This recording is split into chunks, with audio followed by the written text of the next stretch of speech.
Hello बच्चों, कैसे आप सभी। आई होप आप सभी अच्छे होंगे। तो आज मैं आ चुका एक नई वीडियो के साथ में, जिसमें हम बात करने वाले हैं संस्कृति और शिक्षा के अधिकार के बारे में।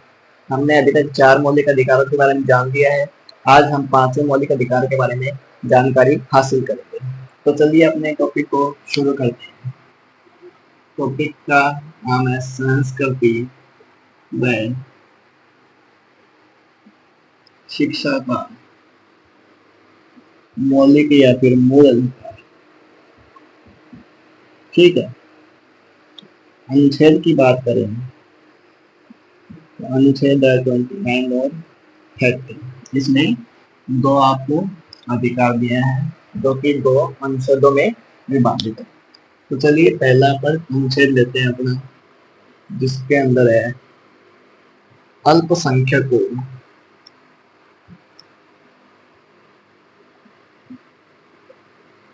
अल्पसंख्यकों के हितों का संरक्षण।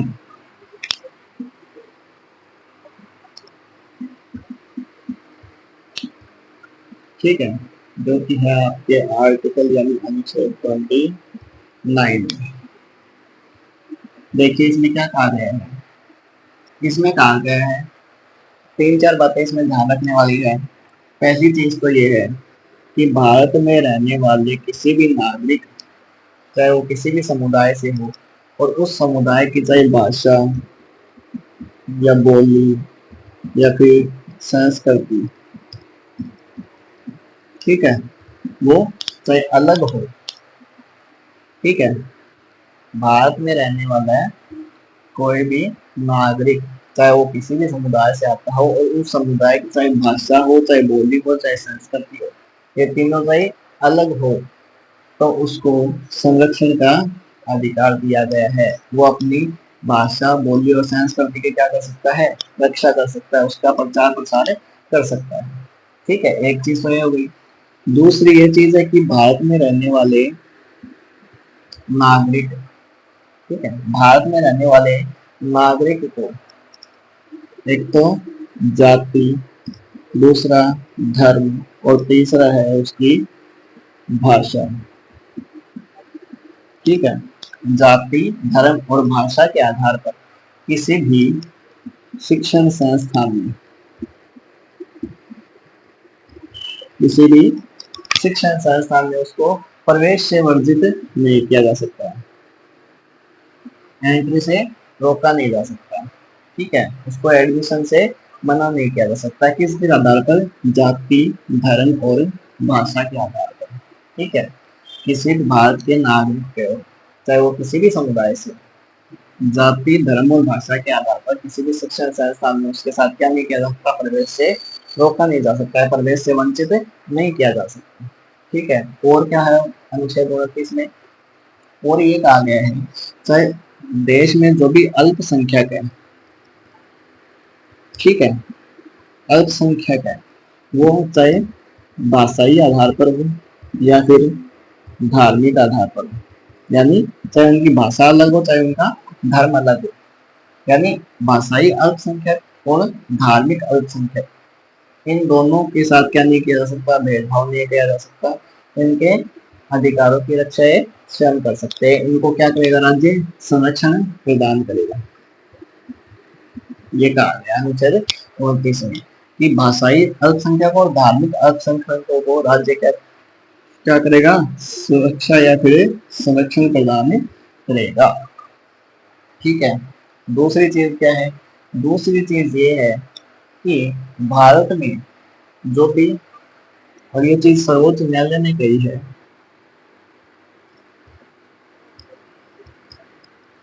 सर्वोच्च न्यायालय ने क्या किया है, ये कहा है कि भारत में रहने वाले अल्पसंख्यक, चाहे वो भाषाई आधार पर हो, चाहे धार्मिक आधार पर हो, उनके अधिकारों की रक्षा तो कर रहे हो, पर यह सिर्फ केवल अल्पसंख्यकों के लिए नहीं है। ठीक है, ये सिर्फ केवल अल्पसंख्यकों के लिए नहीं है। जब जैसा कि आप मानते हो कि अल्पसंख्यकों को अधिकार दे दिया, तो केवल मतलब जिनकी संख्या कम है, यानी अल्पसंख्यकों के लिए ही नहीं है। जो देश में अन्य बहुसंख्यक लोग रहते हैं उनके लिए भी सेम कानून है। ठीक है, कि ये आप ये समझ रहे हो कि ये सिर्फ यहाँ पर अल्पसंख्यक लिखा हुआ है, तो ऐसा नहीं है, केवल अल्पसंख्यकों के लिए नहीं है। देश में जिनकी संख्या अधिक है या फिर बहुसंख्यक जो लोग हैं, अन्य जाति, अन्य धर्म या फिर अन्य भाषा के लोग हैं, उनको भी सेम चीजें प्रदान की गई है। और ये आपको किसके द्वारा कहा गया है? सर्वोच्च न्यायालय के द्वारा कहा गया है। तो देखिए, हमने इसमें 4 बातें जानी है। एक तो भारत में रहने वाले कोई भी नागरिक होता है, किसी भी समुदाय से आता हो, उसकी भाषा, बोली, संस्कृति से अलग हो, उसको अधिकार है कि वो अपनी भाषा, बोली और संस्कृति का क्या कर सकता है? रक्षा कर सकता है। दूसरा है नागरिक। नागरिक हो भारत का, उसको जाति, धर्म और भाषा के आधार पर किसी भी शिक्षण संस्थान में क्या नहीं किया जा सकता? प्रवेश से वर्जित नहीं किया जा सकता है, प्रवेश से रोका नहीं जा सकता। ठीक है।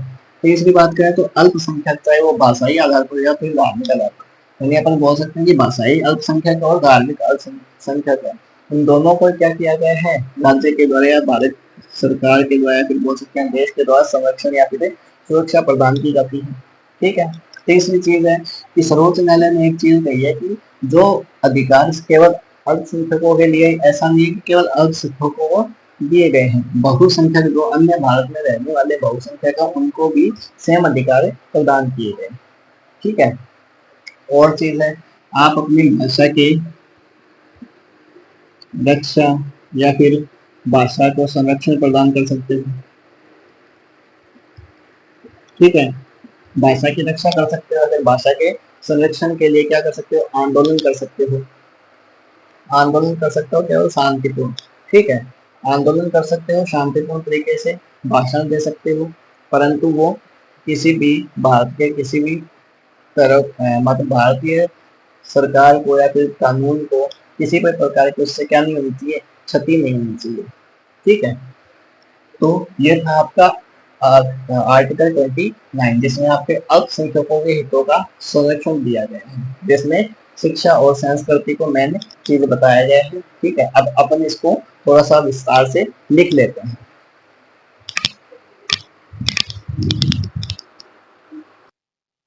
तो यहाँ पर अल्पसंख्यकों के हितों के संरक्षण के बारे में कुछ जानकारी दी गई है आर्टिकल 29 के बारे में, जो मैंने लिखी है। ये आप ऐसे कैसे लिख लीजिए, इसके बाद में थोड़ा सा और बचा हुआ है वो भी लिख लेते हैं। जिसमें से भारत के किसी भी कोने में रहने वाले नागरिकों के किसी भी अनुभाग को, जिसकी अपनी क्या हो? बोली हो, भाषा हो, लिपि हो, ठीक है, संस्कृति हो, उसको सुरक्षित रखने क्या दिया गया है? अधिकार दिया गया है। किसी भी नागरिक को राज्य के अंतर्गत आने वाले संस्थान के अंदर या उससे सहायता प्राप्त संस्थान में धर्म, जाति या फिर भाषा के आधार पर क्या नहीं किया जा सकता? प्रवेश से रोका नहीं जा सकता। ठीक है। अब देखिए, इसमें दो चीज है। जो पहली चीज दी गई है, ये केवल आपके समूह के अधिकारों की रक्षा करती है। ठीक है। और ये आपके व्यक्तिगत जो अधिकार हैं उनकी रक्षा करती है, नागरिकों के व्यक्तिगत अधिकारों की रक्षा करता है। ये दो चीज है। तीसरी चीज क्या है कि अनुच्छेद 29 है, वो धार्मिक और भाषाई अल्पसंख्यकों को क्या प्रदान करता है? सुरक्षा या फिर संरक्षण प्रदान करता है। ठीक है, पहले आप एक ये चीज लिखिए, इसके बाद में अपने नेक्स्ट चीज लिखते हैं।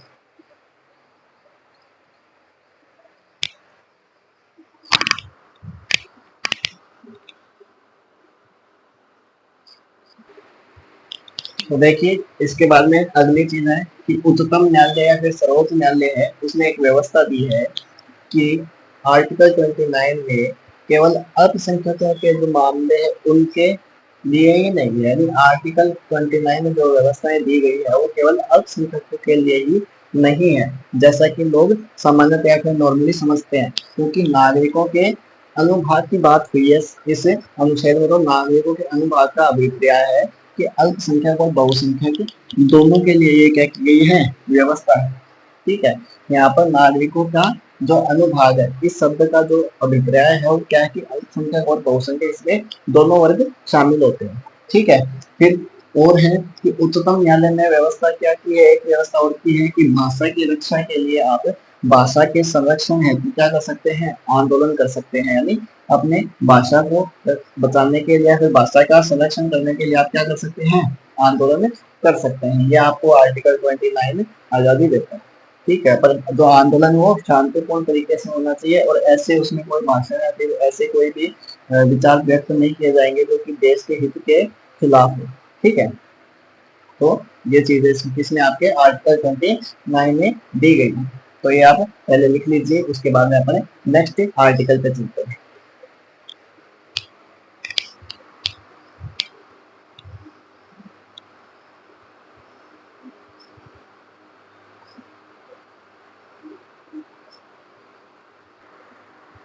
तो देखिए ये था आपका आर्टिकल 29।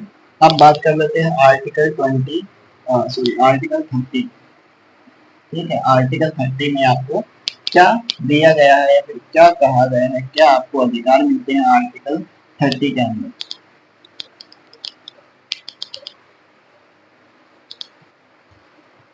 देखिए सेकंड जो अपना आर्टिकल है वो है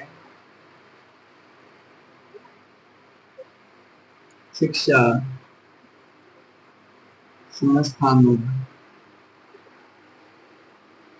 की स्थापना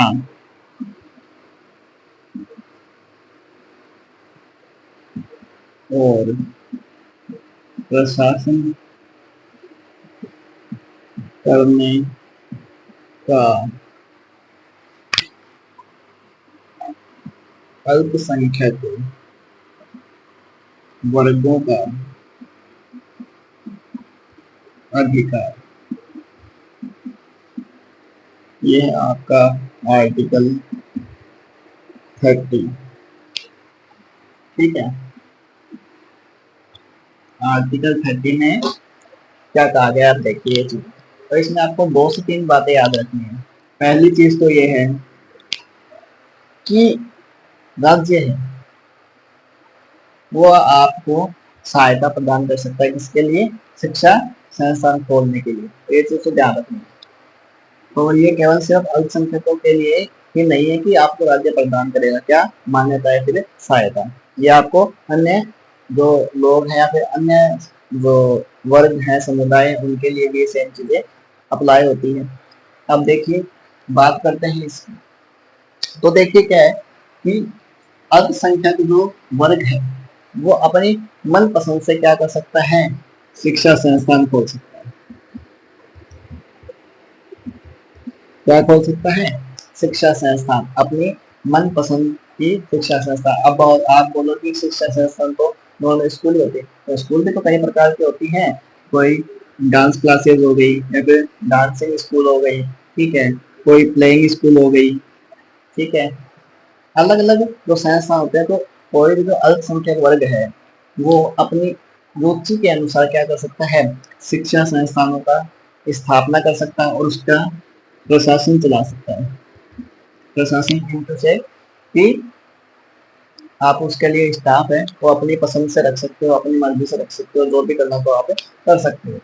तो पहली चीज तो ये हो गई कि अल्पसंख्यक वर्ग अपना रुचि के अनुसार क्या कर सकता है, शिक्षण संस्थान खोल सकता है और उसका प्रशासन कर सकता है। एक बात होगी। दूसरी चीज क्या है, दूसरी चीज ये है कि राज्य है यदि वो अल्पसंख्यक वर्ग के शिक्षा संस्थानों का किसी संपत्ति का, ठीक है, राज्य के द्वारा यदि किसी भी अल्पसंख्यक वर्ग के शिक्षा संस्था का या फिर किसी संपत्ति का अगर हिस्सा अनिवार्य रूप से क्या किया जा रहा है, लिया जा रहा है, यानी उसको लेना जरूरी है। ठीक है, उस शिक्षा संस्थान का जो वो हिस्सा है या फिर उसकी संपत्ति, शिक्षा संस्थान की संपत्ति का वो हिस्सा लेना जरूरी है सरकार के लिए या फिर राज्य के लिए। तो बदले में आपको क्या दिया जाएगा, क्षतिपूर्ति रकम दी जाएगी। यानी बदले में आपको क्या दिया जाएगा, पैसा दिया जाएगा कि ये आपकी जो संपत्ति है इसको हम यूज कर रहे हैं या फिर इसको अपन ले रहे हैं। तो राज्य क्या करेगा, उसको उसके बदले में आपको क्या करेगा, पैसा देगा, यानी क्षतिपूर्ति रकम देगा कि आपका भी कोई नुकसान ना हो।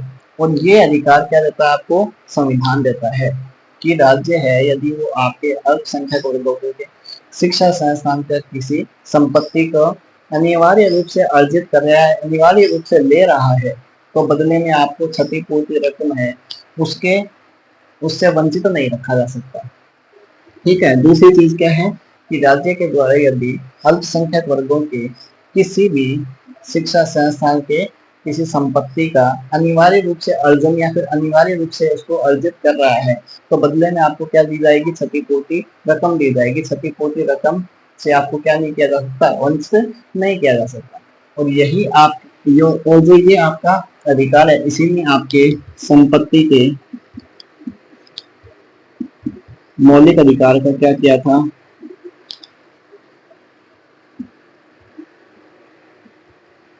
पहले आपको पता है 7 मौलिक अधिकार थे, तो 7वां जो आपका मौलिक अधिकार था वो था संपत्ति का मौलिक अधिकार। इसी जो आपकी यह अधिकार है क्षतिपूर्ति वाला, इसी ने आपके जो संपत्ति के मौलिक अधिकार को मौलिक अधिकार के श्रेणी से बाहर निकाला था।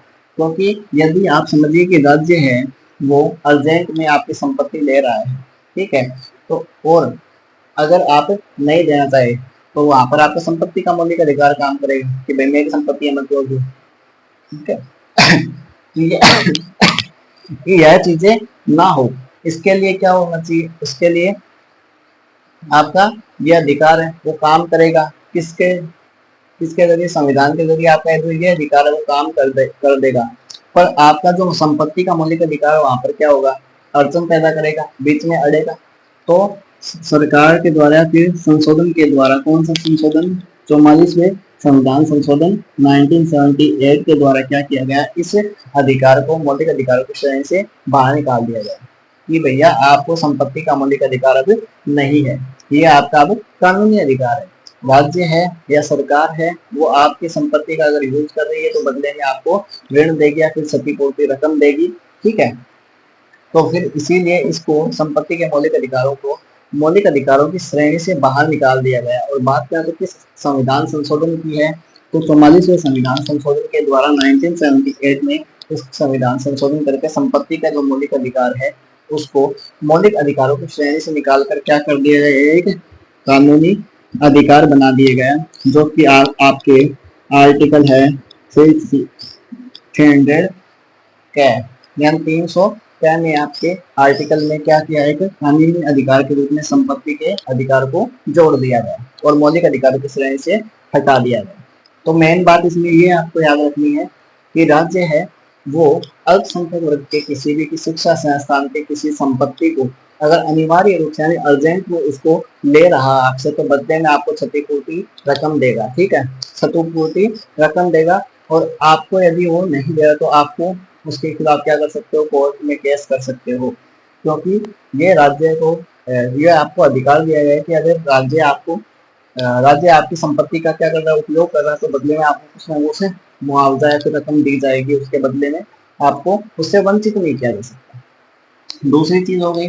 तीसरी चीज क्या है, तीसरी चीज ये है कि अल्पसंख्यक वर्ग नाम सुनते ही राज्य है यह नहीं कर सकता कि राज्य अल्पसंख्यक वर्गों के जो संस्थान है उसमें भेदभाव करे। यानी ये सोच ले राज्य की ये तो अल्पसंख्यक वर्गों का शिक्षा संस्थान है, ये अल्पसंख्यक वर्गों के द्वारा ही चलाया जा रहा है या फिर प्रतिबंधित किया जा रहा है, तो उसको सहायता प्रदान ना करे या फिर भेदभाव करे। तो आपको ये राज्य को ये हिदायत दी गई या फिर आपको ये अधिकार दिया गया है कि राज्य है वो अल्पसंख्यक वर्गों के द्वारा जो भी प्रतिबंधित संस्थान है, ठीक है, या भी संचालित संस्थान है, उसके अंदर क्या नहीं कर सकता, विभेद नहीं कर सकता, यानी क्या भेदभाव नहीं कर सकता। तीसरी चीज ये दी गई। ठीक है, तो 3 चीजें आपको इसमें बताई गई। एक तो शिक्षा संस्थान है वो आप हो सकते हो अपनी मर्जी का, रुचि का, और उसका प्रशासन संभाल सकते हो। दूसरी चीज है कि राज्य है वो अपनी जो आपकी संपत्ति का अगर यूज कर रहा है तो आप उसको क्षतिपूर्ति देने या फिर क्षतिपूर्ति रकम देनी अनिवार्य है राज्य के द्वारा। और राज्य है, तीसरी चीज क्या है कि राज्य है वो अल्पसंख्यक वर्गों के द्वारा चलाए गए किसी भी संस्थान को या प्रतिबंधित संस्थान के साथ क्या नहीं कर सकता, विभेद या फिर भेदभाव नहीं कर सकता। ठीक है, तीसरी चीज। अब देखिए जो संस्थान है वो 3 प्रकार के होते हैं। 3 प्रकार के कैसे, एक तो जो कि राज्य के द्वारा सहायता प्राप्त हो और एक मान्यता प्राप्त हो। ठीक है, एक तो सहायता भी प्राप्त और मान्यता भी प्राप्त है, जिसे अपन बोल सकते हैं सरकारी स्कूल। दूसरी चीज है, दूसरा क्या है, मान्यता राज्य के द्वारा प्राप्त है, परंतु आर्थिक रूप से सहायता नहीं दे रहा राज्य से। ठीक है, जिसको अपन बोल देते हैं अर्ध सरकारी। तीसरी बोल देते हैं ना तो राज्य से मान्यता ले रहा है और न ही राज्य से आर्थिक सहायता प्राप्त कर रहा है। तीसरा हो गया वो। तो तीन प्रकार की शिक्षा संस्थान होती है। ठीक है, पहले तो राज्य के द्वारा ही मान्यता और आर्थिक सहायता प्राप्त कर रहा है। दूसरा है राज्य से मान्यता तो ले रहा है पर आर्थिक सहायता प्राप्त नहीं कर रहा है। तीसरा है कि न तो मान्यता ले रहा है और न ही आर्थिक सहायता ले रहा है। ठीक है, तीन प्रकार की क्या है संस्थान। तो देखिए आपके शिक्षा संस्थान की स्थापना और प्रशासन करने का अल्पसंख्यकों वर्गों का जो अधिकार है आर्टिकल 30 में, तो आपको यही तीन चीजें मेन याद रखनी है। ठीक है, अब हम इसको विस्तार से लिख लेते हैं ताकि आपको समझ में आए।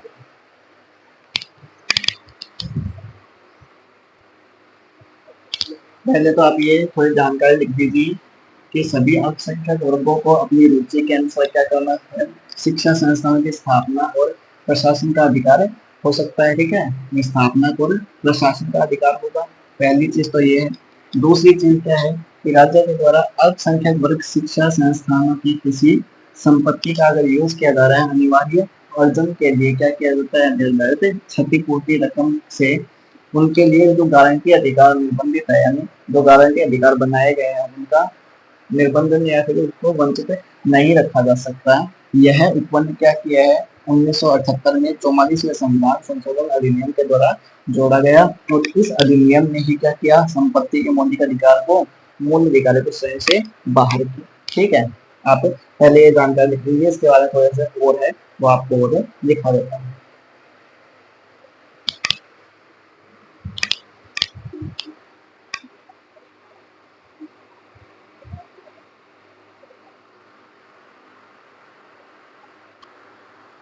देखिए नेक्स्ट चीज क्या दी गई है, नेक्स्ट ये है कि राज्य है वो अपनी जो आर्थिक सहायता प्रदान करता है तो उसमें अल्पसंख्यकों के द्वारा जो प्रतिबंधित या फिर जो चलाए जा रहे स्कूल है फिर संस्थान है उसके साथ क्या नहीं कर सकता, विभेद नहीं कर सकता है। ठीक है, ये एक अधिकार था।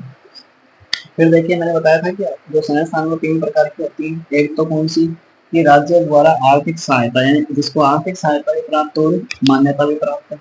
दूसरी दूसरी कौन सी है, दूसरी जिसको मान्यता केवल मान्यता ही प्राप्त है, आर्थिक सहायता वह नहीं लेता। ठीक है, तीसरी है जो कि ना तो मान्यता लेता है और न ही आर्थिक सहायता प्राप्त करता है। तीसरे संस्थान ये होती है। ठीक है, तो आपके संस्कृति शिक्षा के अधिकार में जो कि आर्टिकल 29 और 30 में दिया गया है वो इतना ही दिया गया है। ठीक है, ये था आज का आपका संस्कृति और शिक्षा का मौलिक अधिकार, ये आप लिख लेना। इसके बाद में हम मिलते हैं इसके नेक्स्ट वीडियो में किसी नेक्स्ट टॉपिक के साथ में या फिर नेक्स्ट आपके मौलिक अधिकार के साथ में। तब तक के लिए धन्यवाद।